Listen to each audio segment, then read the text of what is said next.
Շնորհակալություն, պարոն վարչապետ, ես կխնդրեմ ուղղակի նկարագրեք իրավիճակը, երբ օրինակ ինչպես Հայաստանի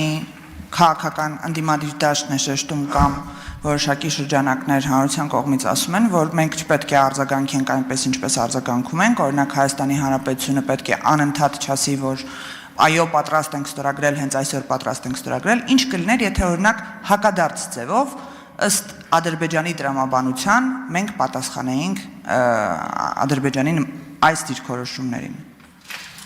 Նախ մենք ասում ենք պատրաստ ենք ստորագրել, որովհետև պատրաստ ենք ստորագրել։ Այսինքն ես իրոք պատրաստ եմ ստորագրել։ Եվ իմ տրամաբանությունն այն է, որ նույնը պետք է հնչի Ադրբեջանից, որովհետև այդ թուղթը 2021-22 թվից հետո այսպես թե այնպես համատեղ աշխատանքի արդյունք է։ Այսինքն այդքան աշխատել ենք, որոշումներ ենք կայացրել, պատկերացրեք համաձայնեցված տեքստը, ասենք չէ, պատրաստ չենք ստորագրել, բայց եթե պատրաստ չենք ստորագրել, ինչ ենք համաձայնվել։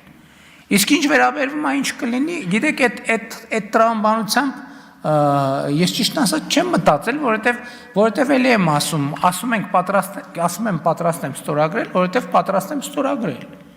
Եվ ընդ որում, երբ որ ասում եմ պատրաստ եմ ստորագրել, ի հեճուկս բոլոր այդ դավադրական տեսությունների, այդ թեման էլ կա, չէ, որ ինչի չեք ուզում հրապարակվի այդ թուղթը։ Բա ընդհակառակը ուզում ենք հրապարակվի, որովհետև սենց ստորագրվեց, պետք է հրապարակվի։ Պետք է գնա կառավարություն, սահմանադրական դատարան, ազգային ժողով։ Պատրաստ ենք ստորագրել, դրա համար էլ ասում ենք պատրաստ ենք ստորագրել։ Քաղաքացիական պայմանագիր կուսակցություն Սարիկ Մինասյան, Սարի պես Գյումրու թիկունքին։ Քաղաքացիական պայմանագիր, քվեաթերթիկ համար 1